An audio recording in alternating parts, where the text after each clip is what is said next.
There are two things I want to convey. A storyteller, second year student at Shizugawa High School, Minami Sanrik Town, Miyagi Prefecture.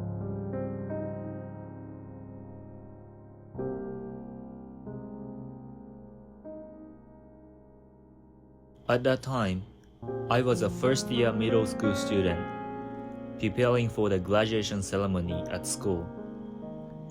I don't remember how I managed to escape to the open area. I can't recall it even now. The town was completely destroyed by the tsunami, but the school, located on a hill, remained unharmed.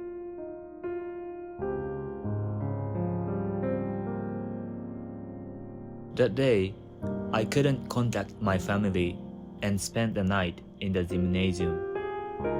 At night, when I looked up at the sky, the stars were incredibly beautiful, and I could clearly see the Orion constellation.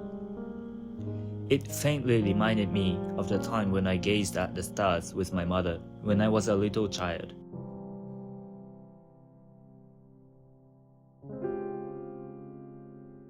In the tsunami, my aunt, my mother's older sister, passed away.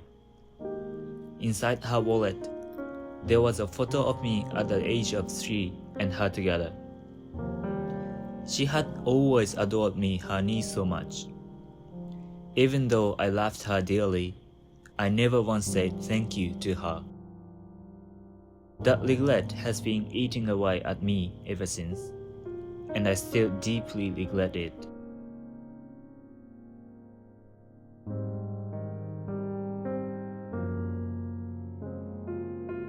In June, my family moved to Ichinoseki.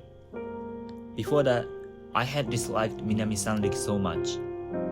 I thought it was such a rural place and wanted to leave. I even planned to go to a faraway high school. But after living in Ichinoseki for about half a year, I found myself thinking about Minami Sanriku every single day.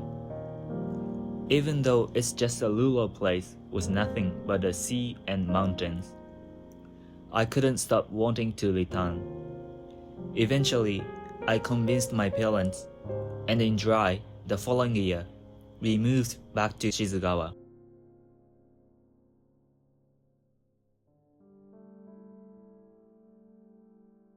After entering Shizugawa High School, I began participating in the high school storytelling program.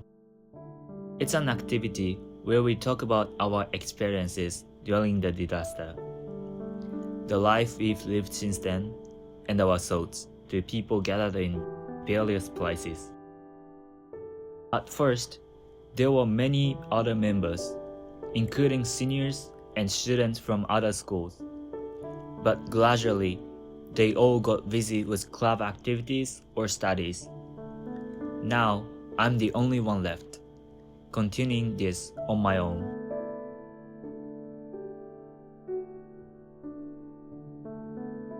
There are two things I want to convey through my storytelling.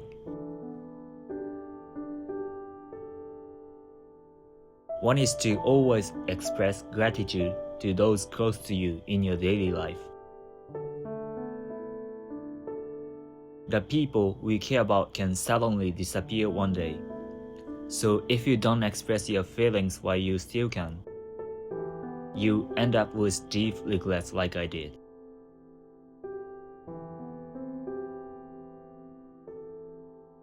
The second is to cherish the town you live in, your hometown. It was only after leaving Minami Sanriku that I realized how much that rural place I used to dislike actually meant to me. When I came back from Ichinoseki, I felt determined to do something for Minami Sanriku. I want to share these two messages with as many people as possible. That's why I've kept up this storytelling even on my own. I hope that my thoughts will reach the hearts of those who listen, even just a little.